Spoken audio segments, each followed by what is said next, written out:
بسم اللہ الرحمن الرحیم نحمدہ ونصلی علی رسولہ الکریم وعلی آلہ واصحابہ اجمعین ومن تبعہم بإحسان الی یوم الدین۔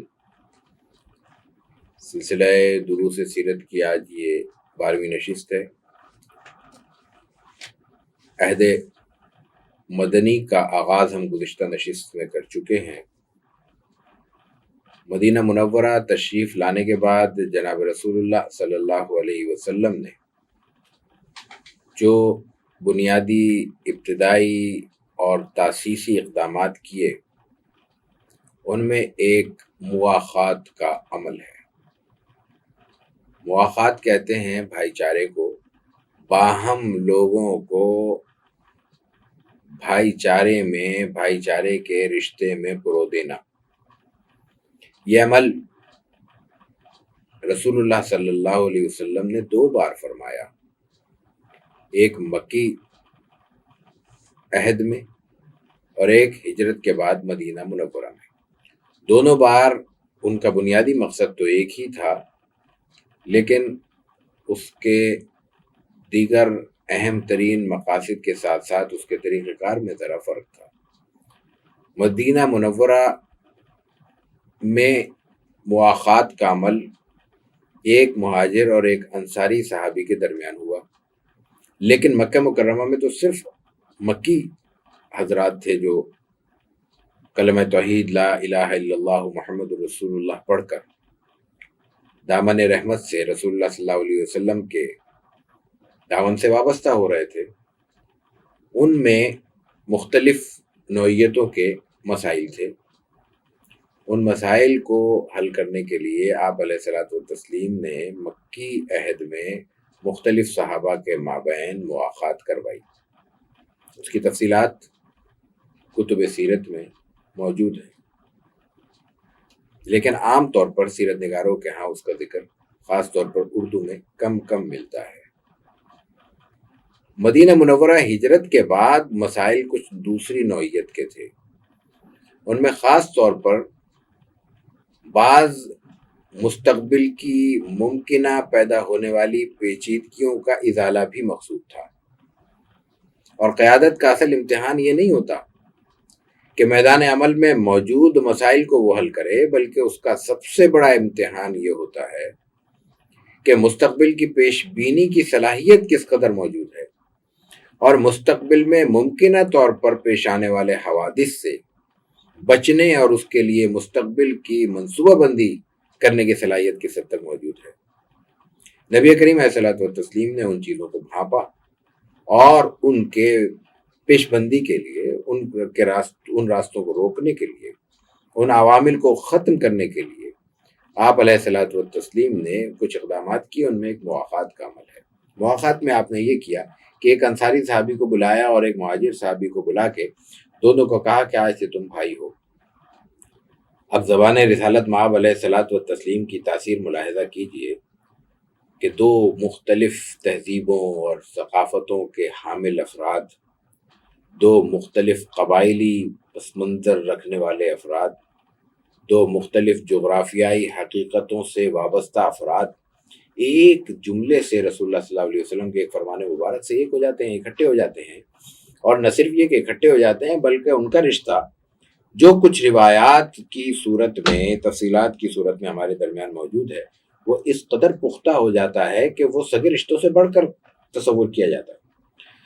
اور یہاں تک تفصیلات ملتی ہیں کہ ایک انصاری صحابی نے ایک مہاجر کے ساتھ جب اپنا یہ رشتہ رسول اللہ صلی اللہ علیہ وسلم کے حکم مبارک پر استوار کر لیا تو وہ گھر تشریف لا کے کہتے ہیں ان کو گھر پہ لا کے اپنے کہ یہ میرا گھر ہے، یہ میرا سامان ہے، یہ ایسے آدھا آپ کا اور آدھا ہمارا مشترک ہے۔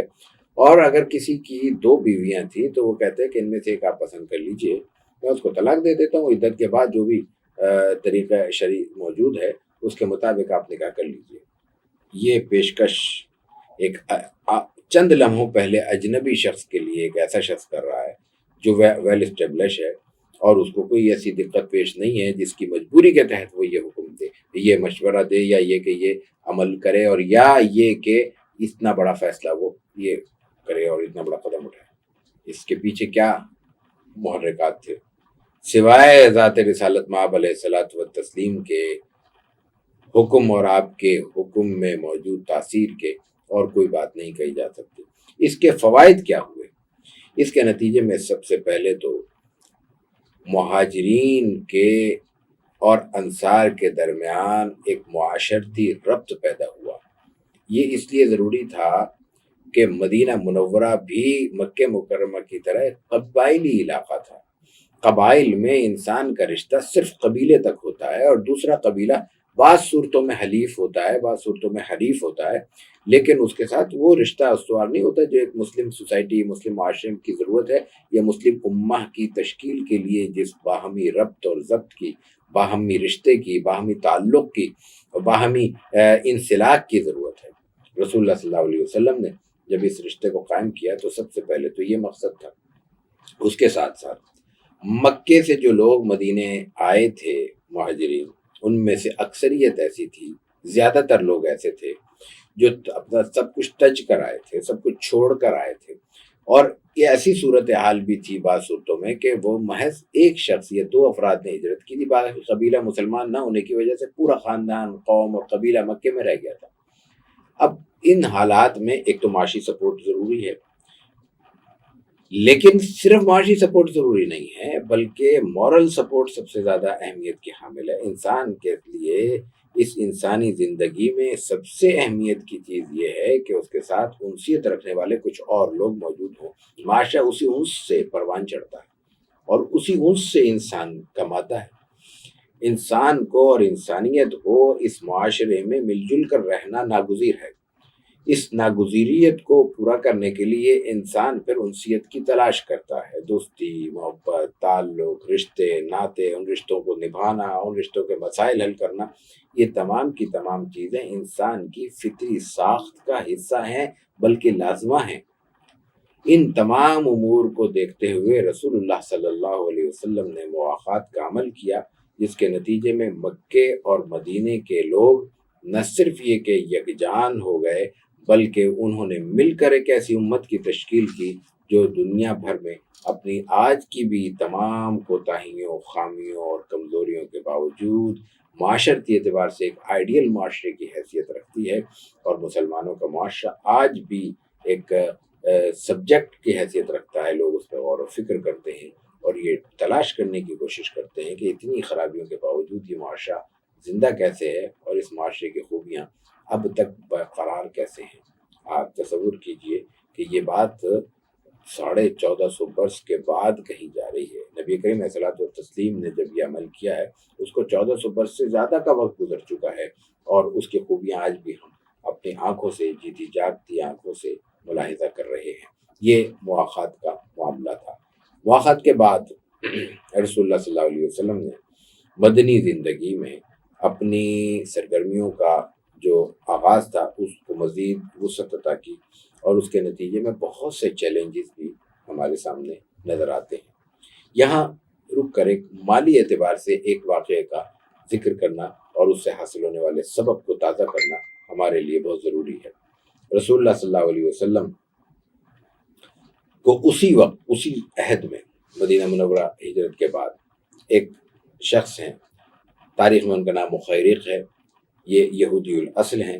روایات میں یہ آتا ہے کہ وہ مسلمان ہو گئے تھے، ممکن ہے یہ بات درست ہو، اور یہ تردد کا جملہ ہم اس لیے استعمال کر رہے ہیں کہ ان کے لیے یہ لفظ بھی آتا ہے کہ انہوں نے اپنے اسلام کا اعلانیہ اظہار نہیں کیا تھا۔ بہرکیف تاریخ میں رسول اللہ صلی اللہ علیہ وسلم کے لیے سب سے پہلا وقف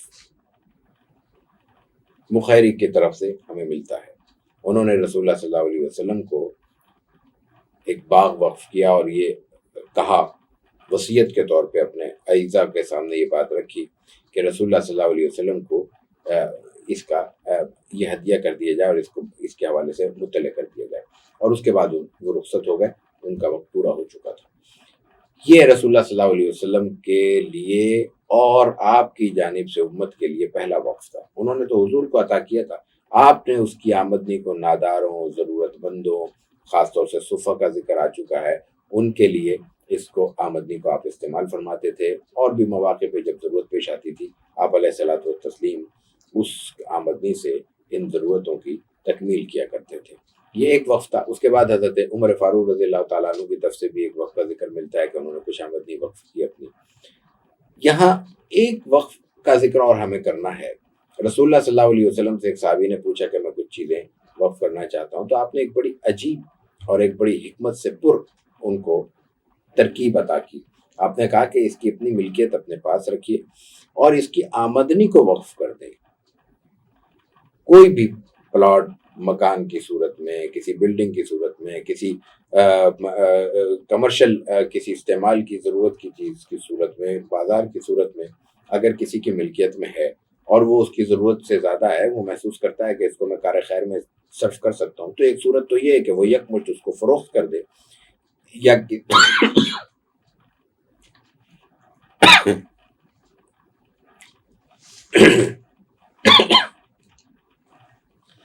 کسی ادارے کے حوالے کر دے، سپرد کر دے۔ لیکن ایک صورت اس سے بڑھ کر آئیڈیل ہے جو رسول اللہ صلی اللہ علیہ وسلم نے ہمیں عطا کی۔ آپ نے فرمایا کہ اس کی آمدنی کو وقف کر دیا جائے، اس کی ملکیت برقرار رکھی جائے، اور اس میں یہ نیت بھی کی جا سکتی ہے کہ یہ جب تک مجھے ضرورت ہے میں اس کی ضرورت سے بھی استفادہ کر سکتا ہوں، اور اس کی جو آمدنی ہے وہ وقف کی جا سکتی ہے۔ اور یہ بھی ہو سکتا ہے کہ جب تک آمدنی وقف ہے وہ آمدنی کار خیر میں استعمال ہوگی، اور جب مجھے اس کی ضرورت ہوگی میں اس کو فروخت کر کے اپنی کسی ضرورت کی تکمیل کر لوں گا۔ یہ ماڈل آج کے ہمارے رفاہی اداروں کے لیے بہترین ماڈل ہے۔ ہمارا معاملہ یہ ہے کہ کروڑوں نہیں اربوں بجٹ والے ادارے بھی اپنی آمدنی کے مستقبل کے امکانات اور مستقل ضرورتوں کی تکمیل کی طرف متوجہ نہیں ہوتے، بلکہ ہوتا یوں ہی ہے کہ ایک طرف سے ڈونیشنز کی صورت میں، عطیات کی صورت میں، زکوٰۃ وغیرہ کی صورت میں آمدنی آتی ہے اور وہ خرچ ہوتی رہتی ہے۔ اس کے برعکس اگر ہم مستقل امکانات کو پیش نظر رکھتے ہوئے مستقل انتظامات کی طرف توجہ کریں اور اپنی آمدنی کے مستقل اہتمام کو اپنے پیش نظر رکھیں، تو نتیجہ یہ ہوگا کہ اداروں کی عمر طویل ہو جائیں گی، اداروں کی عمروں میں اضافہ ہو جائے گا، اور وہ ادارے جو محض وسائل کے عدم دستیابی کی وجہ سے سمٹ جاتے ہیں، سکڑ جاتے ہیں، یا خدا نخواستہ ختم ہو جاتے ہیں، وہ سلسلہ کچھ کم ہوگا یا تھمے گا۔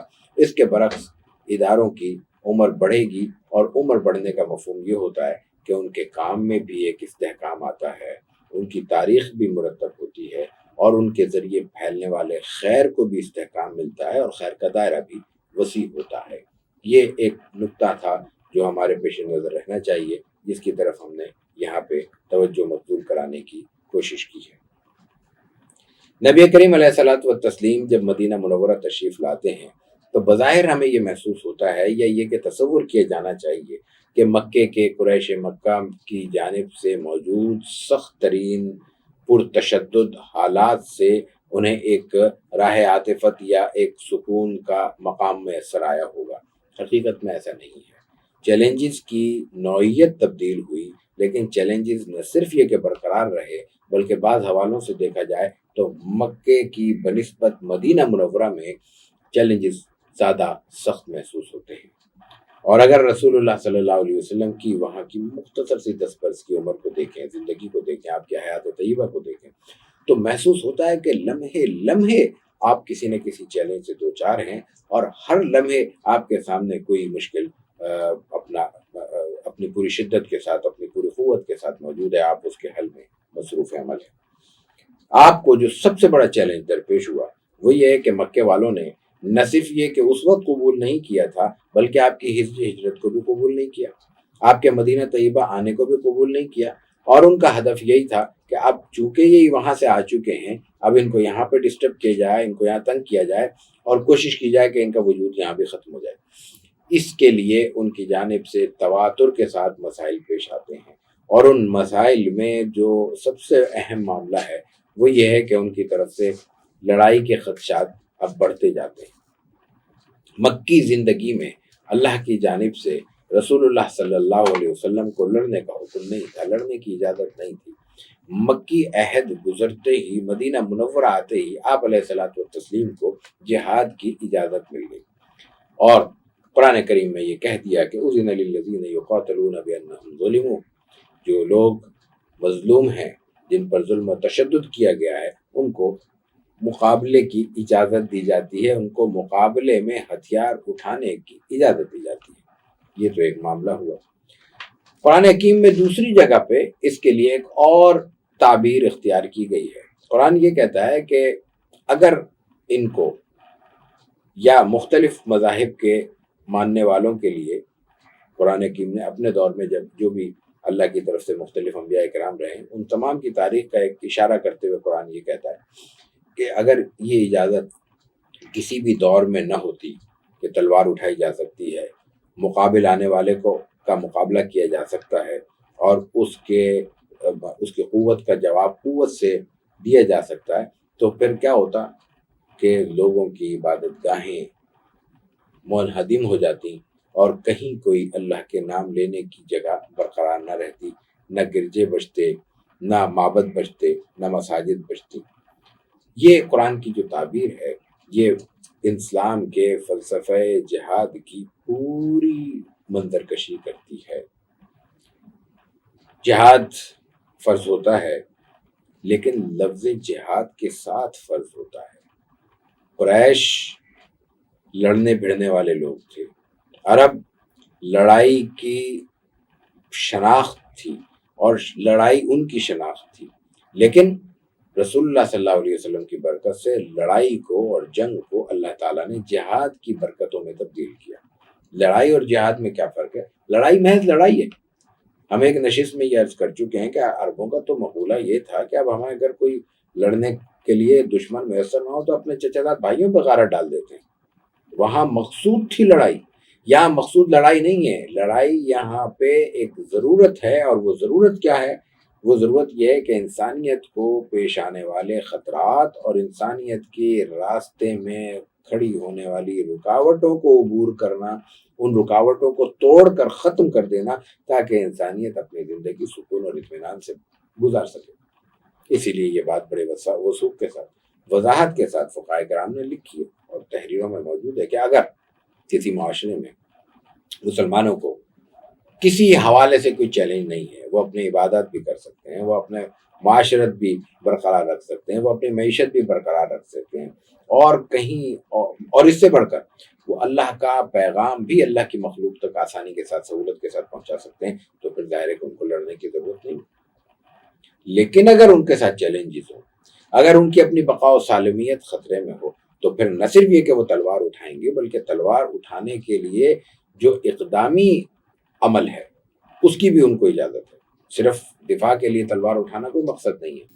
اگر کسی جگہ پہ انہیں محسوس ہوتا ہے کہ وہاں سے چیلنج پیدا ہو سکتا ہے، تو اس چیلنج کو امکانی طور پر یقینی ہوتے ہوئے دیکھتے ہوئے ان کے لیے یہ لازمی نہیں ہے کہ وہ اس کا انتظار کریں کہ بادل آسمان پہ بلند ہوں اور پوری گھٹا چھائے اور اس کے بعد چھم چھم برسے تب آدمی اپنے تحفظ کے لیے دوڑے اور اپنے لیے سائبان تلاش کرے، بلکہ اس سے پہلے اس کو کھڑے ہو کے اس کا راستہ روک دینا چاہیے۔ یہ رسول اللہ صلی اللہ علیہ وسلم کو اللہ تعالیٰ کی طرف سے اذن للذین یقاتلون بانہم ظلموا کے ذریعے اجازت دی گئی۔ اس اجازت کو رسول اللہ صلی اللہ علیہ وسلم نے اپنی تعلیمات کے ذریعے کیا بلندی عطا کی، یہ ایک الگ پوری دنیا ہے۔ اور اگر ہمارے اس سلسلے میں گنجائش ہوتی تو ہم ایک یا ایک سے زائد نشستیں محض اس عنوان پہ کرتے کہ جہاد کو اور لفظ جہاد کو رسول اللہ صلی اللہ علیہ وسلم نے کن برکتوں سے نوازا ہے۔ لیکن ایک نقطہ جس پہ ہمیں اس نشست کا اختتام کرنا ہے، وہ پیش نظر ضرور رہنا چاہیے۔ ایک جہاد کا موقع ہے، ایک غزوہ ہے۔ رسول اللہ صلی اللہ علیہ وسلم مسلمانوں کو دشمن جو سر پہ آ چکا ہے اور حملاور ہے، آپ دفاع کے طور پہ اس کے سامنے موجود ہیں، اس موقع پہ آپ علیہ الصلوۃ والتسلیم اپنے صحابہ کو لڑائی کی تلقین کرنے کے لیے یا لڑنے کے لیے یا حوصلہ بڑھانے کے لیے کھڑے ہوتے ہیں، خطبہ دیتے ہیں، تقریر کرتے ہیں۔ اب یہ موقع کس چیز کا موقع ہے؟ یہ جو مرحلہ ہے، اس موقع پہ آپ تصور کیجئے کہ اللہ کے رسول صلی اللہ علیہ وسلم کے علاوہ کوئی اور ہے، کوئی اور لیڈر ہے، رہنما ہے، اور اس کا ٹارگٹ اور ہدف یہ ہے کہ وہ اپنے ہمراہیوں کو، اپنے لشکر کو، اپنے سپاہیوں کو جنگ پہ ابھارنا چاہتا ہے، دشمن کے مقابلے کے لیے ابھارنا چاہتا ہے۔ وہ کیا پیرایا بیان اختیار کرے گا؟ وہ کہاں سے شروع کرے گا، اس کی بات کا آغاز کہاں سے ہوگا؟ آپ علیہ الصلوۃ والتسلیم کہاں سے فرماتے ہیں؟ خطبے کا آغاز جو روایات میں موجود ہے وہ کہاں سے ہوتا ہے؟ آپ کہتے ہیں لا تتمنوا لقاء العدو، دشمن سے مقابلے کی تمنا مت کرو. اور آگے اس سے بھی بڑھ کر فرماتے ہیں وصلی اللہ العافیہ، اللہ تعالیٰ سے عافیت مانگو. تصور کیجئے جنگ کا مرحلہ ہے، یہاں عافیت کا کیا سوال؟ دونوں طرف سے تلواریں نکل چکی ہیں، یہاں عافیت کا کیا ذکر؟ اور یہاں پہ اللہ تعالیٰ سے دشمن سے مقابلے کی تمنا نہ کرنے کی بات کیسے ہو رہی ہے؟ رسول اللہ صلی اللہ علیہ وسلم کے علاوہ تاریخ انسانی میں کوئی دوسرا شخص میدان عمل میں، میدان جنگ میں کھڑے ہو کے یہ بات کہنے کا حوصلہ نہیں رکھتا. یہ اللہ کے نبی کے اخلاق بلند ہیں جو جنگ کے موقع پر بھی یہ کہتے ہیں کہ دیکھو لڑنا کوئی کام میں نہیں، مسئلے کا حل نہیں ہے، لیکن اگر دشمن چڑھ دوڑا ہے تو ہمارے پاس کوئی چارہ نہیں ہے، ہمیں اس کو راستہ روکنا ہے اور آگے بڑھ کر داد شجاعت دینی ہے. لیکن اس داد شجاعت دینے کو اللہ تعالیٰ کے ہاں ایک ضرورت کے درجے میں رکھو، اس کو مقصد مت بناؤ. لا تتمنوا لقاء العدو، دشمن سے مقابلے کے لیے بہانے مت تلاش کرو، بلکہ بہانے اگر تلاش کیے جائیں تو اس بات سے کہ لڑائی نہ ہو.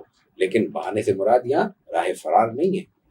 اگر لڑائی کا موقع ہوگا تو پھر آگے آپ نے تلقین بھی کی اور مختلف مواقع پہ آپ علیہ الصلوۃ والتسلیم نے دشمن کے ساتھ مقابلے کو، لڑنے کو ایک سعادت قرار دیا. اس کے لیے آپ نے بڑے بڑے انعامات کا اعلان کیا، اس کے لیے آپ نے ترغیب دی ہے.